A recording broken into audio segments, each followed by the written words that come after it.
Hello friends, welcome to all of you in bright future live platform. तो friends, इस class में हम बात करने वाले हैं साइंस का 1000 इम्पोर्टेंट क्वेश्चन के बारे में जो एग्ज़ाम में बार बार रिपीट होती है। तो यदि आप रेलवे की तैयारी करते हैं तो एग्ज़ाम देने से पहले एक बार ज़रूर देख लें।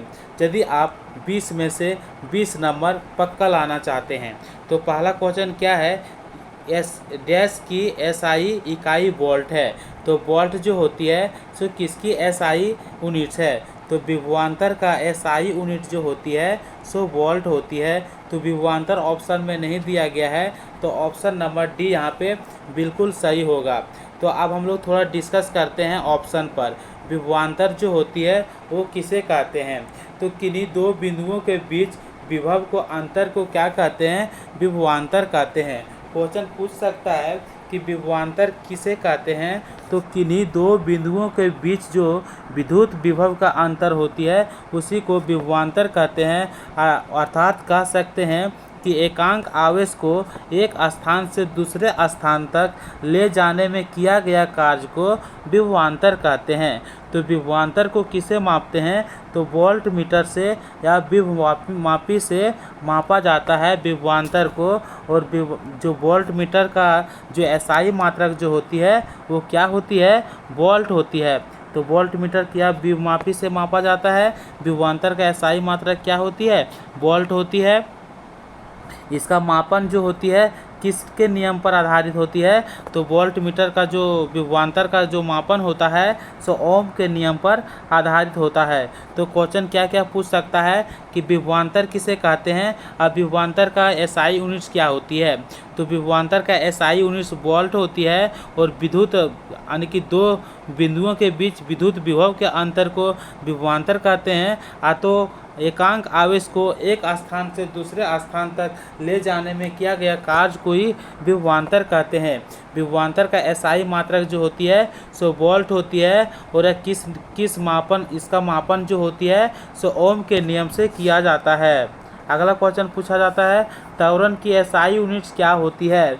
तो त्वरण का एसआई यूनिट जो होती है सो क्या होती है, तो मीटर पर सेकेंड स्क्वायर होती है। क्या होती है, मीटर पर सेकेंड स्क्वायर होती है। तो यदि इसको और किस प्रकार से लिख सकते हैं, मीटर पर सेकेंड माइनस स्क्वायर लिख सकते हैं। यदि ये ऊपर में जाएगा तो माइनस में हो जाएगा। तो इसका आंसर जो होगी सो ऑप्शन नंबर सी करेक्ट हो जाएगी। अगला क्वेश्चन क्या है, अगला क्वेश्चन देखते हैं थोड़ा डिस्कस से कि त्वरण जो होती थी ना, त्वरण के एसआई मात्रक जो होती है सो मीटर पर सेकेंड स्क्वायर होती है। क्वेश्चन पूछा जाता है कि त्वरण किस प्रकार की राशि है। तो त्वरण जो है सो सदिश राशि है। कौन सी राशि है, सदिश राशि है। यह क्वेश्चन पूछा जाता है। और क्वेश्चन यह भी पूछ सकता है कि त्वरण किसे कहते हैं। तो किसी कण या वस्तु के वेग में परिवर्तन की दर को क्या कहते हैं, त्वरण कहते हैं। तो वस्तु के वेग में परिवर्तन के दर को क्या कहते हैं, त्वरण कहते हैं। और त्वरण का एसआई मात्रक क्या होती है, तो मीटर पर सेकेंड स्क्वायर होती है। यदि इस तरह नहीं लिखा रहेगा तो इस फॉर्मेट में लिखा हुआ रहेगा। अगला क्वेश्चन देखते हैं। अगला क्वेश्चन पूछा जा रहा है कि निम्न में से किस राशि के लिए मात्रक नहीं होती है। तो आपेक्षिक घनत्व के लिए मात्रक नहीं होती है। आपेक्षिक घनत्व के लिए मात्रक नहीं होती है। क्वेश्चन पूछा जाता है कि किस राशि के लिए मात्रक नहीं होती है। तो आपेक्षिक घनत्व के लिए मात्रक नहीं होती है। बल का मात्रक होती है। बल का एसआई मात्रक न्यूटन होती है। संवेग का भी होती है, घनत्व का भी होती है। तो चलिए संवेग को भी एसआई मात्रक डिस्कस करते हैं और घनत्व का भी एसआई मात्रक डिस्कस करते हैं कि क्या क्या होती है। तो चलिए यहाँ पे समझते हैं कि आपेक्षिक घनत्व का जो इकाई होती है से कोई मात्रक नहीं होती है। घनत्व का एसआई मात्रक जो होती है सो क्या होती है, तो घनत्व का एसआई मात्रक जो होती है सो किलोग्राम बटा मीटर होती है। घनत्व का एसआई मात्रक या तो फिर ग्राम बटा सेंटीमीटर क्यूब होता है। क्या होती है, सेंटीमीटर क्यूब होती है। ये होती है घनत्व का एसआई मात्रक। एसआई जो यूनिट होती है ये फॉर्मूला पर बेस है, यानी कि फॉर्मूला पे बेस क्वेश्चन पूछ लिया जाता है। बल का एसआई मात्रक क्या होती है, तो बल का एसआई मात्रक क्या होती है, न्यूटन होती है। तो न्यूटन को और हम लोग किस प्रकार से लिख सकते हैं, तो बल का एसआई मात्रक जब न्यूटन होती है तो न्यूटन को हम लोग किलोग्राम मीटर पर सेकेंड स्क्वायर भी लिख सकते हैं, यानी कि लिखते हैं। तो इस प्रकार से इसका आंसर ये भी होता है। अगला क्वेश्चन देखते हैं। अगला क्वेश्चन में ऑप्शन में से क्या था, सवें। सवें का एसआई यूनिट जो होती है सो क्या होती है, तो सवें का एसआई यूनिट जो होती है सो क्या होती है, किलोग्राम मीटर पर सेकेंड होती है। क्या होती है, किलोग्राम मीटर पर सेकेंड सवें का एसआई यूनिट होती है। तो इस प्रकार से क्वेश्चन एग्जाम में बनता है। अगला क्वेश्चन देखते हैं। अगला क्वेश्चन देखते हैं कि पास्कल एक बराबर कितनी होती है। तो पास्कल बराबर फॉर्मूला पढ़े होंगे, दाब का एसआई मात्रा क्या होती है, तो दाब का एसआई मात्रा जो होती है सो पास्कल होती है। क्या होती है, पास्कल होती है। तो दाब बराबर क्या होती है, तो दाब बराबर जो होती है सो दाब बराबर बल बटा क्षेत्रफल होता है। बल बराबर क्षेत्रफल जो होती है सो किसके बराबर होती है, दाब बराबर। तब बल का एसआई मात्रा क्या होती है, न्यूटन होती है। और क्षेत्रफल किसको कहते हैं, यानी कि लंबाई गुने चौड़ाई को क्षेत्रफल कहते हैं। लेंथ इंटू ब्रेथ, यानी कि लंबाई गुने चौड़ाई के क्षेत्रफल कहते हैं। तो लंबाई को किस में मापते हैं, मीटर में। चौड़ाई को किस में मापते हैं, मीटर में। तो इसका आंसर जो होगा सो न्यूटन बटा एम स्क्वायर, यानी कि मीटर स्क्वायर हो जाएगा। यदि ऊपर ले जाएंगे तो न्यूटन एन हो जाएगा, न्यूटन हो जाएगा, और मीटर जो होगा सो माइनस स्क्वायर में हो जाएगा। तो ऑप्शन नंबर कहाँ पे है, तो ऑप्शन नंबर ए पे है। तो ऑप्शन नंबर ये यहाँ पे बिल्कुल सही आंसर हो जाएगा। अगला क्वेश्चन देखते हैं। अगला क्वेश्चन हम लोग को मिलाने के लिए दे दिया गया है कि मैच द फॉलोइंग करेक्टली, यानी कि मैच करें, दिए हुए को मैच करें और किस सही रूप से मिलान करें। तो हम लोग देखते हैं एक हॉर्स पावर बराबर कितना होती है, तो एक हॉर्स पावर बराबर जो होती है सो 746 वाट के बराबर होती है। तो यह बिल्कुल सही है। 1 किलोवाट घंटा बराबर कितनी होती है, तो 1 किलोवाट घंटा बराबर जो होती है सो 3.6 × 10⁶ जूल के बराबर होती है। तो तीसरा नंबर का बी के साथ हो जाएगा और चौथा नंबर के डी के साथ हो जाएगा। अब देखते हैं वाट बराबर क्या होती है। वाट बराबर हम लोग देखते हैं यहाँ पे 1225 नंबर के क्वेश्चन है। तो वाट बराबर जो होती है, किलोवाट घंटा बराबर क्या होती है, किलोवाट घंटा बराबर जो होती है सो 3.6 × 10⁶ जूल होता है। लेकिन पूछेगा किलोवाट बराबर कितना होती है, तो 1000 वाट होती है। तो ऑप्शन नंबर जो 2 है उसका आंसर जो होगी सो सी के साथ होगा। अगला क्वेश्चन है वाट। वाट का जो एसआई यूनिट होता है जो उसको मिलान कीजिए, यानी कि वाट बराबर कितना होती है, तो वाट बराबर जो होती है सो न्यूटन मीटर बटा क्या होती है, सेकेंड होती है। न्यूटन मीटर बटा सेकेंड होती है, यहाँ नैनोमीटर नहीं होगा, यहाँ सेकेंड होगा। तो ऑप्शन जो होगी एक वाला, यानी कि 1 वाला ऑप्शन ए के साथ होगा। तो इस प्रकार से इसका सही हम लोग मिलान किए हैं। अगला क्वेश्चन देखते हैं। अगला क्वेश्चन देखते हैं 1226 नंबर का। इसमें क्या पूछा जा रहा है कि ध्वनि प्रदूषण में मापा जाता है। तो ध्वनि प्रदूषण में क्या मापा जाता है, तो ध्वनि प्रदूषण को हम लोग ध्वनि प्रदूषण जो होती है उसको हम लोग डेसिबल में मापते हैं। तो ऑप्शन नंबर ये यहाँ पे बिल्कुल सही हो जाएगा। ठीक उसी प्रकार से अगला क्वेश्चन है एक हॉर्स पावर बराबर किसके बराबर होती है, तो एक हॉर्स पावर जो बराबर होती है 1 HP बराबर जो होती है सो 746 वाट के बराबर होती है। अगला क्वेश्चन है एक अशक्ति जो होती से कितना होती है, 746 वाट के बराबर होती है। मशीनों की शक्ति को हम लोग किस में मापते हैं, तो मशीनों की शक्ति को हम लोग यानी कि हॉर्स पावर में ही व्यक्त करते हैं। अगला क्वेश्चन क्या है देखते हैं, एक डायोप्टर किसके बराबर होता है, तो एक डायोप्टर जो होती है सो 1/मीटर के बराबर होती है। तो यदि इसको इस प्रकार से लिखेंगे तो मीटर जो से किस में आ जाएगी, माइनस में आ जाएगी। तो ऑप्शन नंबर यहाँ पे बी सही हो जाएगा। ऑप्शन नंबर यहाँ पे बी सही हो जाएगा। अगला क्वेश्चन है 1 मीटर किसके बराबर होती है, तो 1 मीटर जो होती है वो किसके बराबर होती है। तो यहाँ पे हम लोग समझते हैं कि 1 मीटर बराबर कितना होती है, तो 10⁶ माइक्रोन के बराबर होती है 1 मीटर। 1 मीटर यदि पूछे कि 1 माइक्रोन बराबर कितना मीटर होती है, तो 1 मीटर जो होती है सो 10⁶ माइक्रोन के बराबर होती है। तो चलिए अब हम लोग ऑप्शन को डिस्कस करते हैं कि इस ऑप्शन के अनुसार क्या क्या क्वेश्चन पूछ सकता है। तो यहाँ पे हम लोग देखते हैं 1 मीटर बराबर 10⁶ माइक्रोन होता है, लेकिन यही पूछे कि मिमी में होती है, mm में जो होती है वो कितना होती है, तो 1 मीटर में 10⁻³ QMM होती है, यानी कि मिमी होती है। अगला क्वेश्चन क्या पूछ सकता है कि 1 मीटर बराबर जब फीट में पूछेगा तो 1 मीटर बराबर कितना फीट होता है, तो 3.2 फीट जो होती है सो 1 मीटर बराबर होती है। अगला क्वेश्चन इस प्रकार से पूछ सकता है कि 1 मीटर बराबर किलोमीटर में पूछे तो कितना होगा, तो 1 मीटर बराबर जब किलोमीटर में पूछे तो 10⁻³ किलोमीटर होगा। अगला क्वेश्चन पूछ सकता है कि 1 मीटर बराबर कितना नैनोमीटर होता है, तो 1 मीटर बराबर 10⁹ नैनोमीटर होता है। इस प्रकार से क्वेश्चन पूछा जाता है एग्जाम में। एक क्वेश्चन और पूछ सकता है कि 1 मीटर बराबर यदि पिकोमीटर के बराबर पूछे तो कितना होती है, तो 1 मीटर बराबर जो पिकोमीटर में पूछे तो 10⁻12 पिकोमीटर होगा। कितना होगा, 10⁻12 पिकोमीटर के बराबर हो जाएगा। अगला क्वेश्चन एक क्वेश्चन और पूछ सकता है इसे कि 1 मीटर बराबर जब फेम्टोमीटर पूछे तो कितना होती है, तो 10⁻15 फेम्टोमीटर के बराबर होगा 1 मीटर बराबर।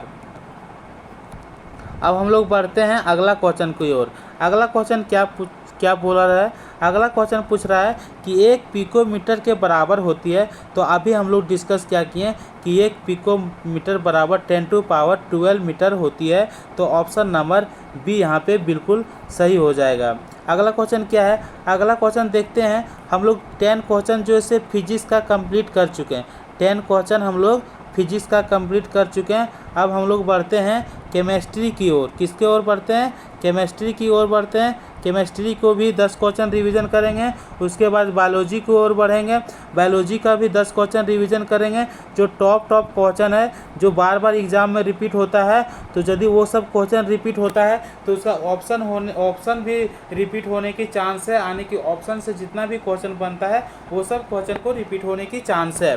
तो वो सब क्वेश्चन को भी डिस्कस करेंगे ताकि हम लोग 20 में से 20 नंबर ला सकें। जब दो तरल पदार्थ एक दूसरे में घुलते नहीं हैं और सॉल्यूशन नहीं बनाते हैं तो उसे क्या कहते हैं, तो केमिस्ट्री का क्लास है, इसमें कहते हैं, आप देखे होंगे कि समांगी मिश्रण और विषमांगी मिश्रण पढ़े होंगे। तो इसमें से क्वेश्चन पूछा जा रहा है कि जब दो तरल पदार्थ एक दूसरे में जब घुल जाते हैं तो उसे क्या कहते हैं, यानी कि जब दो फिक्स यानी कि निश्चित रेशियो में जब दो मिश्रण घुलती है तो उसे समांगी मिश्रण कहते हैं। लेकिन जब वही मात्रा क्या होती है, नहीं घुलती है, तो उसे विषमांगी मिश्रण कहते हैं। तो यहाँ पे बोल रहा है कि जब दो तरल पदार्थ एक दूसरे में घुलते नहीं हैं और सॉल्यूशन नहीं बनाते हैं तो उसे क्या कहते हैं, तो उसे अमिश्रणीय कहते हैं, यानी कि समांगी मिश्रण उसे विषमांगी मिश्रण कहते हैं। तो ये हो जाएगा अमिश्रणीय होगा, यानी कि नहीं घुलते हैं। तो ऑप्शन नंबर सी यहाँ पे बिल्कुल सही हो जाएगी। अगला क्वेश्चन क्या है, अगला क्वेश्चन देखते हैं। अगला क्वेश्चन देखने से पहले समझ लेते हैं इसका थोड़ा ऑप्शन के बारे में। ऑप्शन को डिस्कस करते हैं कि जब दो तरल पदार्थ एक दूसरे में नहीं घुलते हैं तो उसे हम लोग इमिसिबल पदार्थ कहते हैं। तेल और पानी क्या होती है, आपस में घुलती है, नहीं घुलती है। तो तेल और पानी दो तरल पदार्थ है जो क्या है, यानी कि विषमांगी मिश्रण है, यानी कि वो आपस में नहीं घुलती है, और जो घुल जाती है वो समांगी मिश्रण होती है। अगला क्वेश्चन क्या है, शक्कर के घोल में शक्कर एक क्या है, तो शक्कर का घोल में शक्कर क्या है। तो यहाँ पे क्वेश्चन पूछा जाता है कि इसमें से कौन सा विलायक पदार्थ है और कौन सी विलेय पदार्थ है। ये सब क्वेश्चन जो से एग्जाम में बनता है, कौन सी विलायक पदार्थ है और कौन सी विलेय पदार्थ है, इस प्रकार से क्वेश्चन बनता है। तो जिसका मात्रा कम है वो तो घुल जाएगा ना, उसी को कहते हैं विलेय, यानी कम वाला मात्रा को विलेय कहते हैं और अधिक वाला मात्रा को क्या कहते हैं, विलायक कहते हैं। यानी कि जो घुला लेता है, जो अपने में घुला लेता है उसी को विलायक कहते हैं, और जो घुल जाता है उसी को विलेय कहते हैं। तो शक्कर के घोल में शक्कर एक क्या है, तो शक्कर के घोल में तो मान लो पानी, क्या मान लो, पानी मान लो, और पानी और शक्कर, तो जब शक्कर को ऐड किए किस में, पानी में, तो पानी में शक्कर जो से घुल जाती है। तो शक्कर जो से क्या है, एक प्रकार की घुला हुआ पदार्थ है। तो यहाँ बुला हुआ नहीं लिखाएगा, यहाँ क्या लिखाएगा, एक प्रकार का घुला हुआ पदार्थ है। तो ऑप्शन नंबर बी यहाँ पे बिल्कुल सही हो जाएगा। अगला क्वेश्चन क्या है, अगला क्वेश्चन डिस्कस करने से पहले ऑप्शन पर डिस्कस कर लेते हैं कि दो या दो से अधिक पदार्थ, जैसे कि ठोस हो गया, द्रव हो गया, गैस हो गया, पदार्थ जो से तीन अवस्था में होती है, ठोस, द्रव, गैस अवस्था में होती है, का समांगी मिश्रण विलयन कहलाती है। तो जब दो या दो से अधिक पदार्थ का समांगी मिश्रण होती है वो क्या कहलाती है? विलयन कहलाता है। साधारण इसका मुख्य जो मात्रा में अधिक होती है उसी को विलायक कहते हैं, और जो कम मात्रा में होती है उसी को विलेय कहते हैं। तो जल जो है जल किस प्रकार का तो जल जो है सो एक प्रकार का अच्छा विलायक है, क्योंकि इसमें विभिन्न प्रकार के पदार्थ घुल जाते हैं, इसलिए जल जो है सो एक अच्छा विलायक है। इसी कारण से जल को हम लोग की और किस नाम से जानते हैं? तो जल को हम लोग और किस नाम से जानते हैं? तो सार्वत्रिक विलायक के नाम से जानते हैं, यानी कि जल जो है से हर किसी को घुलाने में कामयाब रखती है। अगला क्वेश्चन क्या है कि एक यौगिक नहीं है, इनमें से क्या है कि एक यौगिक नहीं है, ये क्वेश्चन पूछ रहा है। तो यहाँ पे हम लोग चर्चा करते हैं। हाइड्रोजन सल्फाइड जो है सो क्या है? एक प्रकार की यौगिक है। सल्फर डाइऑक्साइड जो है सो क्या है? ये भी एक प्रकार की यौगिक है। और चौक जो है क्या है? चौक जो है से एक प्रकार की यौगिक है। तो इसमें से लेड जो है यानी सीसा यानी पीबी जो है सो क्या है? एक प्रकार की यौगिक नहीं है। तो ऑप्शन नंबर ये यहाँ पे बिल्कुल सही हो जाएगा। तो चलिए अब हम लोग ऑप्शन पर डिस्कस करते हैं। तो ऑप्शन पर डिस्कस करते हैं कि दो या दो से अधिक तत्व जब एक निश्चित अनुपात में रासायनिक बंध द्वारा जुड़कर जो पदार्थ बनाते हैं उसी को हम लोग रासायनिक यौगिक कहते हैं। जैसे कि क्या हो गया, यानी कि दो से अधिक पदार्थ जब रासायनिक बंध द्वारा जुड़कर जो नया पदार्थ बनाते हैं उसी को रासायनिक यौगिक कहते हैं। लेकिन यहाँ पे सीसा क्या है? सीसा जो से अकेले है, तो ये क्या है? यौगिक है? नहीं है। जैसे कि H2O यानी कि ये क्या हुआ? मिलकर बना हुआ है, यानी कि हाइड्रोजन से और O2 से ये क्या हुआ? मिलकर बना हुआ है। हाइड्रोजन और ऑक्सीजन से क्या होती है? ये मिलकर बनी है क्या? H2O। तो ये हमारा क्या हो गया? एक प्रकार की यौगिक हो गया। जो रासायनिक बंधुओं द्वारा मिलकर बना हुआ है वह एक प्रकार का यौगिक हो गया। जैसे कि सोडियम क्लोराइड, ये क्या हो गया? एक प्रकार का यौगिक है। क्या हो गया? एक प्रकार का यौगिक, यानी कि ये नमक बन गया, सोडियम से बन गया, और क्लोराइड से क्या बन गया? तो नमक बन गया। तो दो या दो से अधिक तत्व जब एक निश्चित अनुपात में रासायनिक बंध द्वारा जुड़कर नए जो पदार्थ बनाते हैं उसी को हम लोग रासायनिक यौगिक कहते हैं। जैसे कि चौक हो गया, हाइड्रोजन सल्फाइड हो गया। हाइड्रोजन सल्फाइड हो गया यानी कि जब दो या दो से अधिक पदार्थ जब एक निश्चित मात्रा में मिलकर नए पदार्थ का निर्माण कर लेते हैं, जैसे कि सल्फर डाइऑक्साइड हो गया, ये सब क्या हो गया? एक प्रकार की यौगिक हो गया। लेकिन लेड जो है सो सिंगल है, यानी कि यह यौगिक नहीं है। जैसे कि कैल्शियम कार्बोनेट हो गया, ये क्या हो गया? कैल्शियम और कैल्शियम हाइड्रोक्साइड से मिलकर बना हुआ है, तो यह जो से क्या हो गया? एक प्रकार की यौगिक है। रेत और चीनी का मिश्रण किस प्रकार के उदाहरण है? तो रेत और चीनी का मिश्रण जो है सो एक प्रकार की विजातीय मिश्रण है, यानी कि विषमांगी है, यानी कि हेट्रोजेनियस है। विषमांगी मिश्रण है। क्यों विषमांगी मिश्रण? क्यों? क्योंकि इसका जो है समांगी मिश्रण में क्या होती है? एक निश्चित रेशियो में मिलकर वो घुल जाती है। लेकिन यह जो से मिश्रण नहीं है, क्योंकि यह जो से रेत और चीनी का मिश्रण आपस में नहीं होगा, यानी कि विलयन किसे कहते हैं? जब दो या दो से अधिक पदार्थ आपस में घुल जाती है, लेकिन इसमें से नहीं घुलेगा तो ये हो जाएगी विजातीय मिश्रण के अंतर्गत आ जाएगी। अगला क्वेश्चन है, निम्नलिखित में से कौन सा भौतिक परिवर्तन नहीं है? तो हम लोग जानते हैं कि भौतिक परिवर्तन कितना प्रकार की होती है? तो परिवर्तन जो होती है सो दो प्रकार की एक होती है। परिवर्तन कितना प्रकार की होती है? दो प्रकार की होती है। एक होता है रासायनिक परिवर्तन और दूसरा होती है भौतिक परिवर्तन।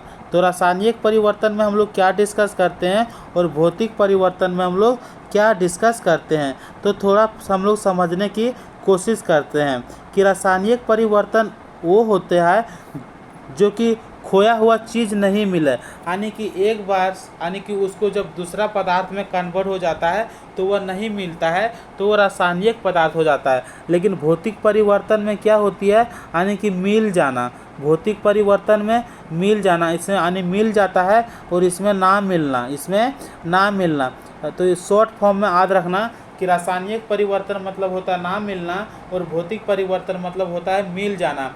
जैसे कि हम लोग बर्फ़ से पानी बना दिए और पानी से फिर बर्फ़ बना लेंगे तो ये क्या हो जाएगी, भौतिक परिवर्तन होगा। क्या हो जाएगा, भौतिक परिवर्तन होगा।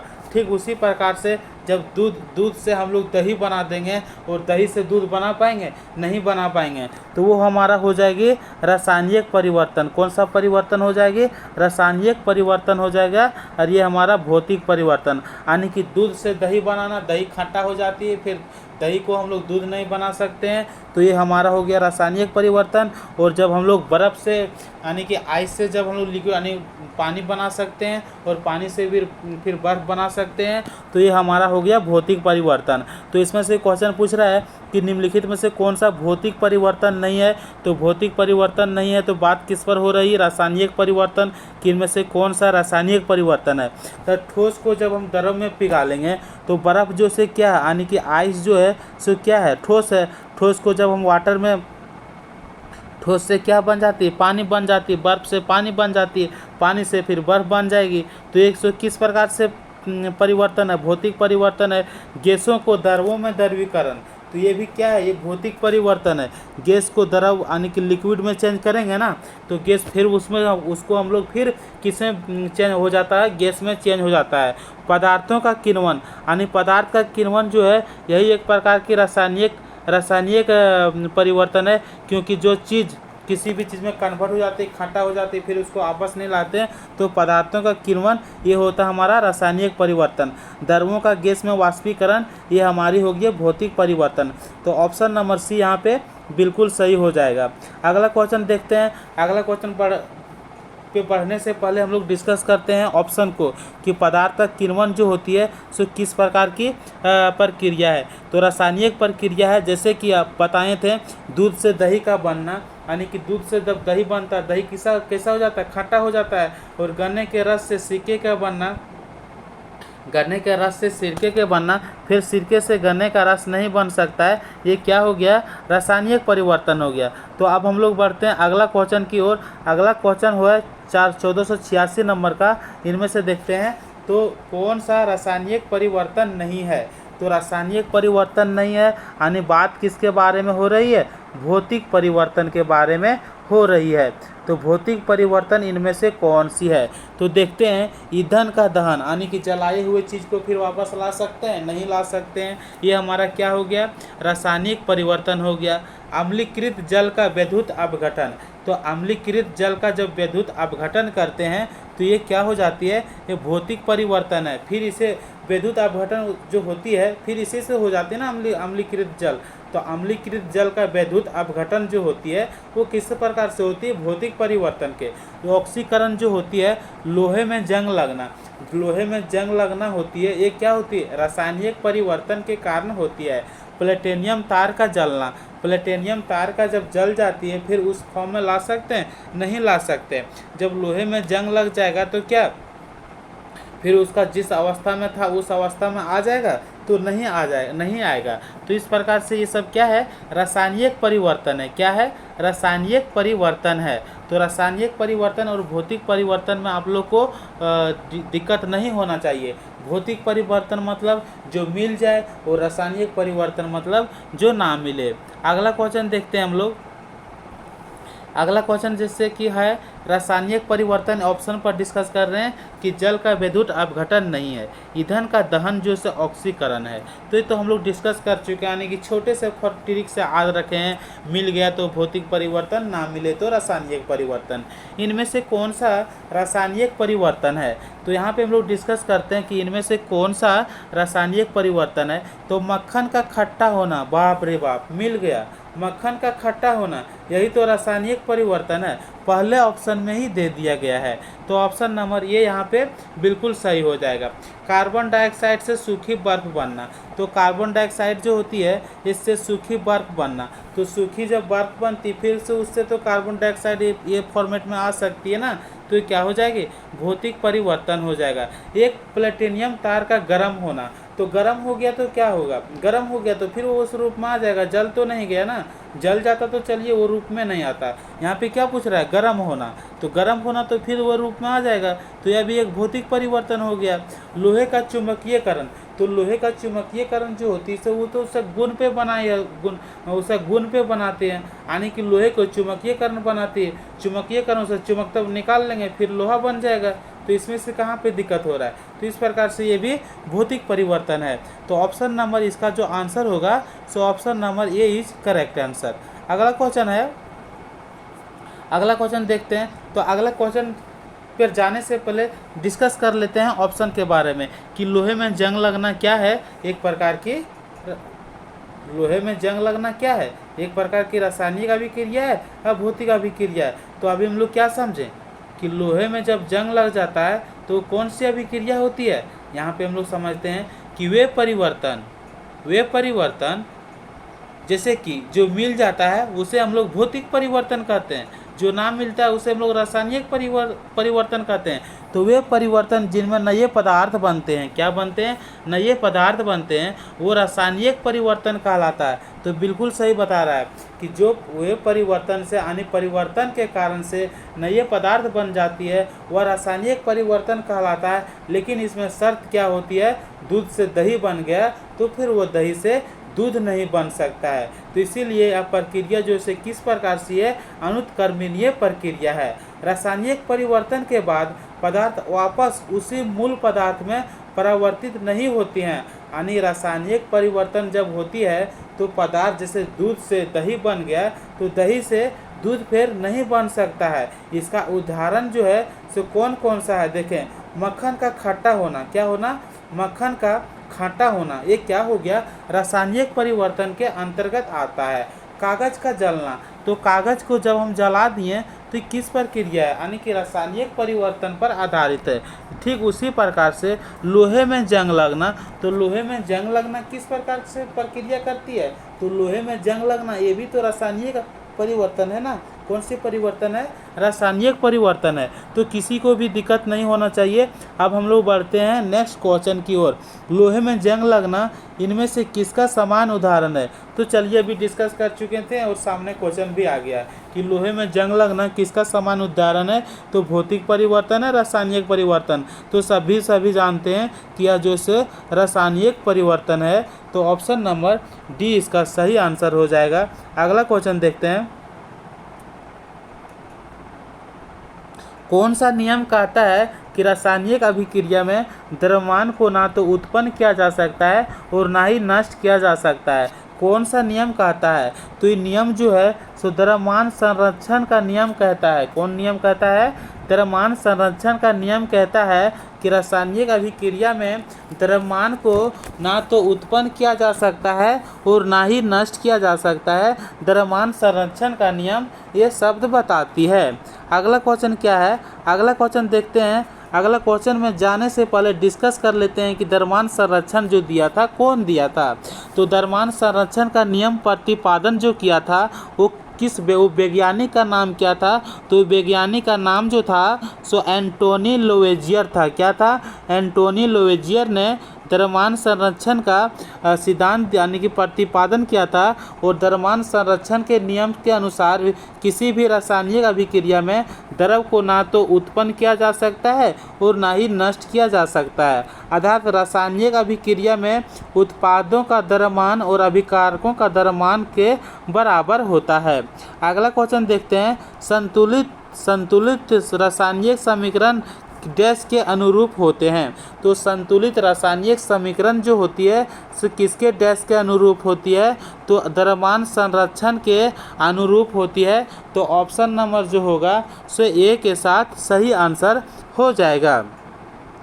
अगला क्वेश्चन क्या है, अगला क्वेश्चन देखते हैं हम लोग, अधिकांश कोशिकीय प्रक्रियाओं के लिए ऊर्जा मुद्रा क्या होती है। तो अधिकांश, अब हम लोग किस चैप्टर की ओर बढ़ चुके हैं, अब हम लोग बायोलॉजी की ओर बढ़ चुके हैं। तो हम लोग फिजिक्स केमिस्ट्री का 10-10 क्वेश्चन कंप्लीट किए हैं, अब बायोलॉजी का 10 क्वेश्चन और कंप्लीट करने वाले हैं।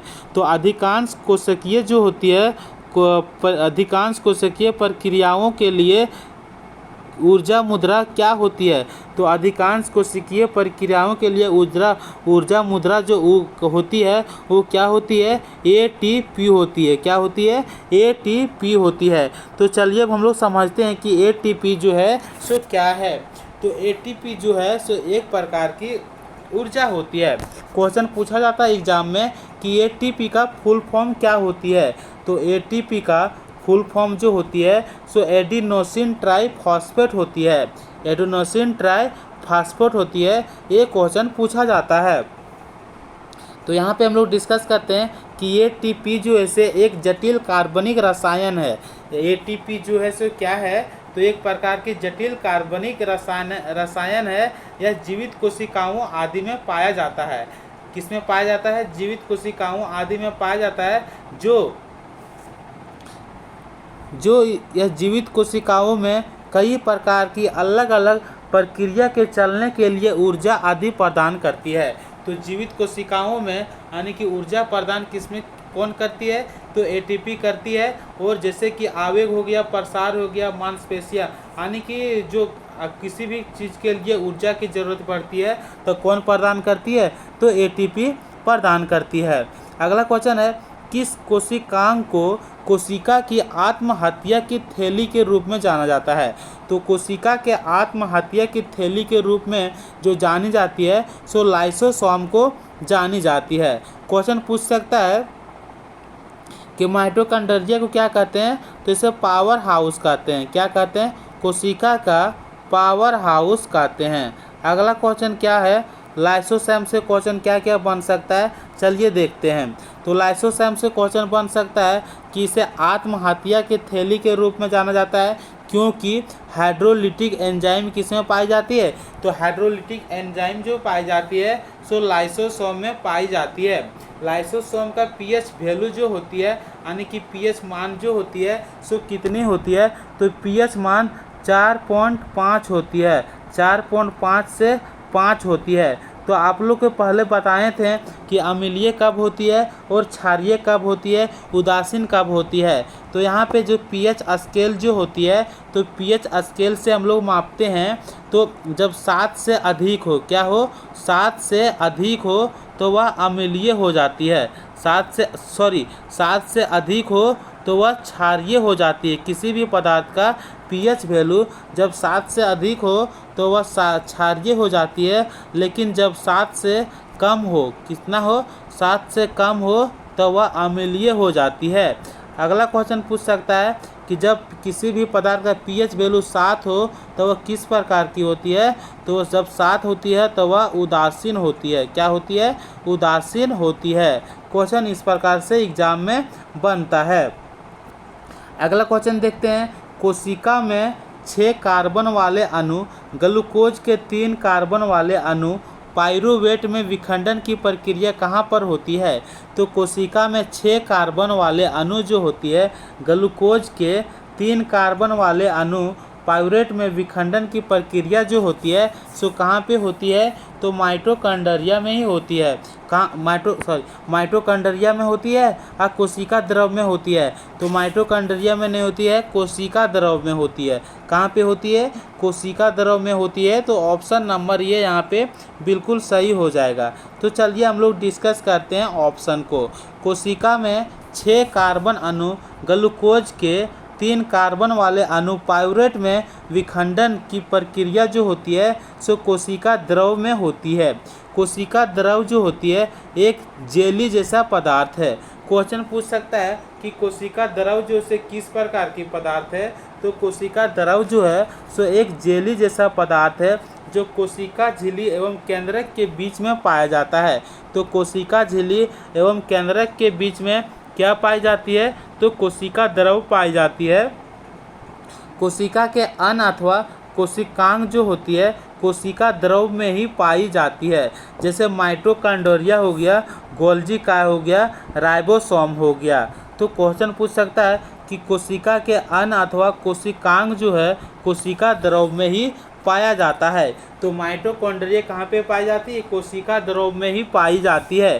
तो इसका पूछा जाता है क्वेश्चन कि कोशिका में 6 कार्बन वाले अणु, ग्लूकोज के 3 कार्बन वाले अणु, पाइरूवेट में विखंडन की प्रक्रिया जो होती है सो कहाँ पे होती है, तो कोशिका द्रव में होती है।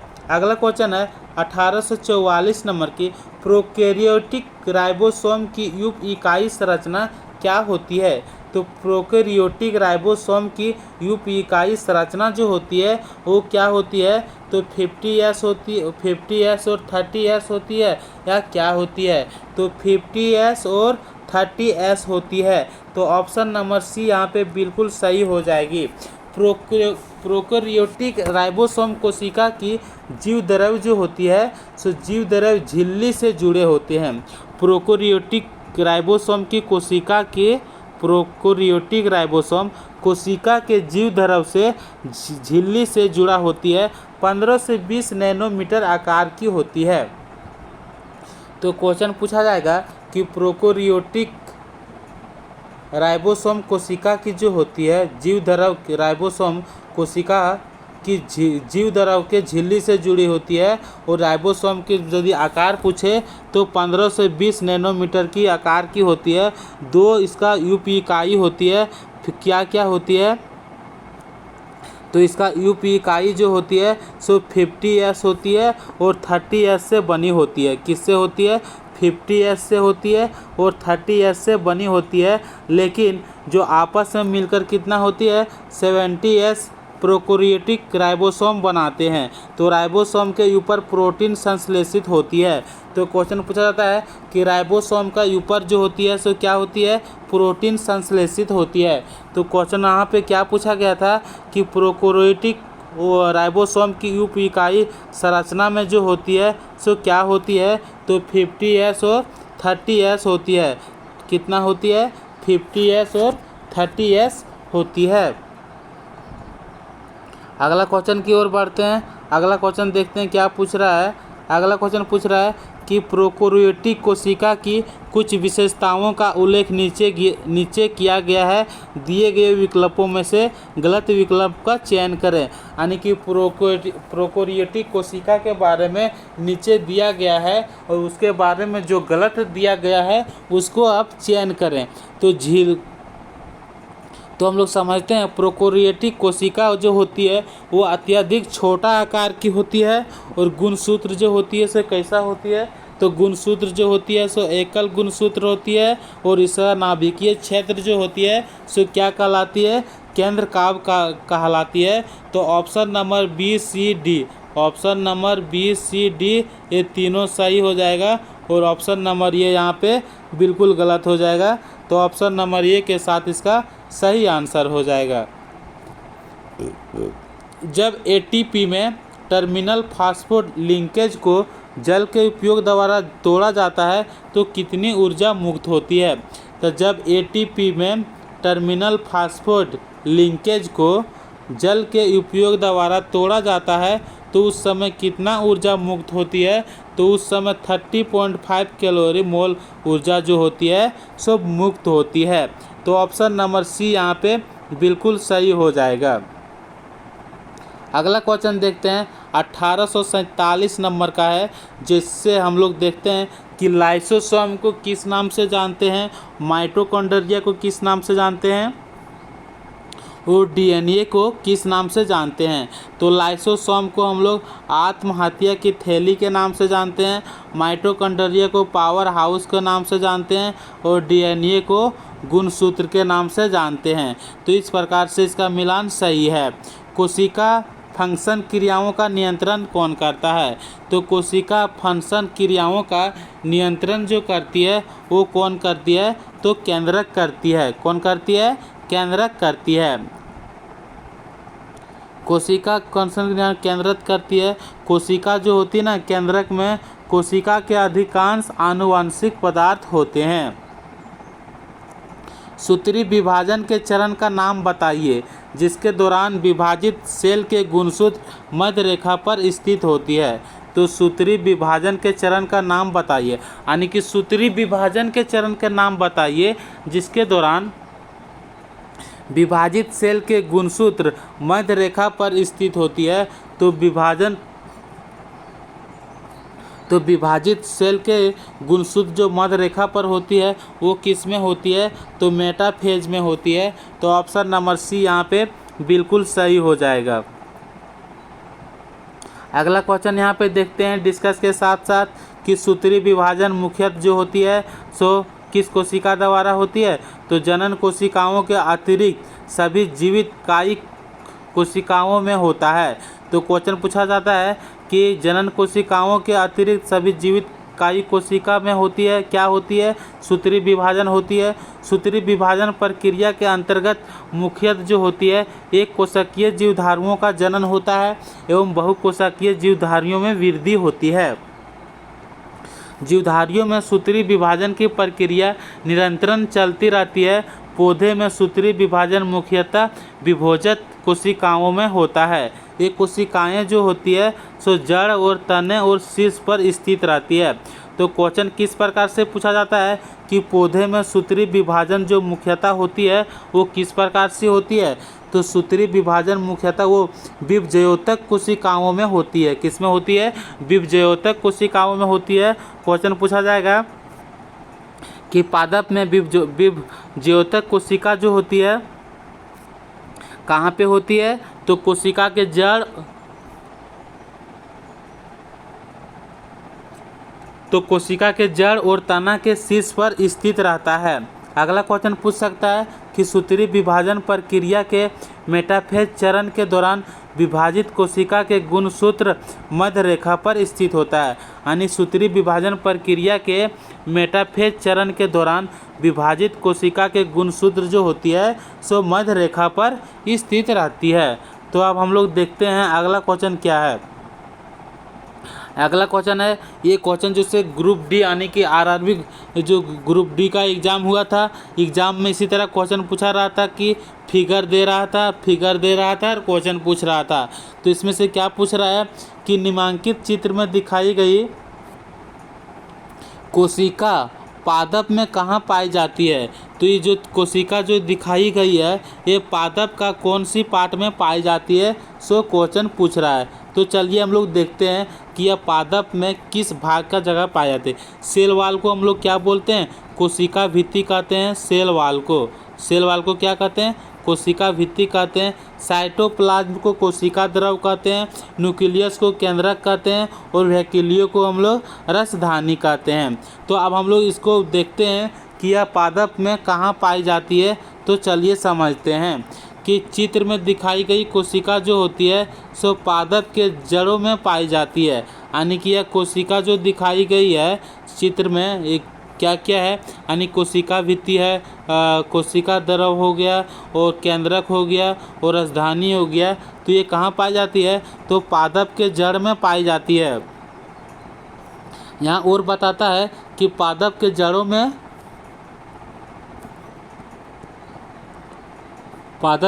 में पाई जाती है। ठीक उसी प्रकार से कोशिका जो होती है सभी जीवों में जीवन की मूलभूत इकाई है। कोशिका क्या है, सभी जीवों में जीवन की मूलभूत इकाई है। कोशिका दो प्रकार की होती है, एक होती है यूकेरियोटिक कोशिका तथा दूसरा होती है प्रोकैरियोटिक कोशिका। पादप कोशिकाएं जो होती है सो किस प्रकार की कोशिकाएं होती है, तो यूकेरियोटिक कोशिकाएं होती है। क्वेश्चन आप बोल रहा है कि पादप कोशिकाएं यूकेरियोटिक कोशिकाएं हैं। तो इस प्रकार से हम लोग 30 क्वेश्चन को प्रैक्टिस किए। अब हम लोग मिलते हैं नेक्स्ट क्लास में 30 क्वेश्चन के साथ साथ हम लोग 4 यानी कि ऑप्शन के साथ साथ डिटेल किए। तो ऑप्शन के साथ साथ जब हम लोग डिटेल करते हैं तो मान लो कि यदि हम लोग के 1 और 4 मतलब 4 ऑप्शन से वहाँ हम लोग का 2 क्वेश्चन बन रहा है तो 200 मल्टीपल करेंगे तो हम लोग के 60 क्वेश्चन जो है से प्रैक्टिस कर चुके हैं। तो अब हम लोग मिलते हैं क्लास नंबर 3 में मिलते हैं और क्लास नंबर 3 में मिलते हैं, या जो से क्लास नंबर 2 था और क्लास नंबर 1 को यदि आप क्लास नंबर 1 नहीं देखे हैं तो क्लास नंबर 1 भी देख लें। तो नाम दिया गया है क्लास 1 को डे 1 नाम दिया गया है, क्लास 2 को डे 2 के नाम से रहेगा और क्लास 3 को फिर डे 3 के नाम से रहेगा। तो इस प्रकार से एक प्लेलिस्ट बना दिया गया है, तो आप लोग देख सकते हैं।